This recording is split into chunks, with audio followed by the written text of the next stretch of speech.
Pasintabi po mga kapuso, sinalakay ng otoridad ang maruming meat processing facility sa Bacolor, Pampanga.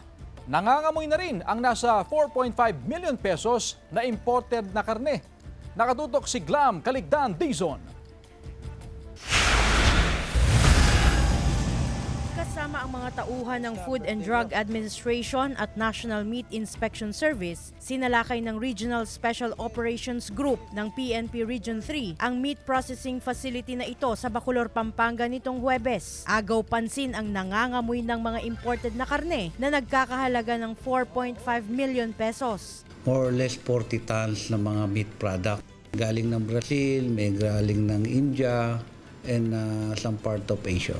Sa ocular inspection ng mga otoridad, patong-patong na paglabag ang kanilang nakita. Yung karne is either mag-expired na o expired na. Kasi yan, may mga specific lamig yan. Pagka iniimbak mo yan, yun, nagkukulang. Kaya ang tendency talaga, masira yung mga karne. Doon natin nakita yung paano sila mag-process nitong mga meat products. Kung makikita nyo dun sa video, talaga namang kinakalawang na yung mga gamit nila.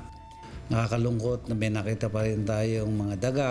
Ayon sa PNP Pro 3, malaking peligro sa kalusugan ang dala ng mga produkto ng ni-raid na meat processing facility. Lalo't 2023 pa nag-expire ang kanilang FDA permit.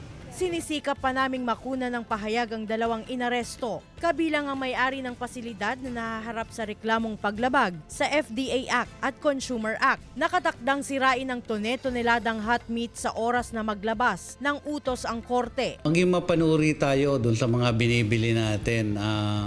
Minsan kasi pag mura na kita, bili agad. No, dapat tingnan natin muna yung mga binibili nating karne.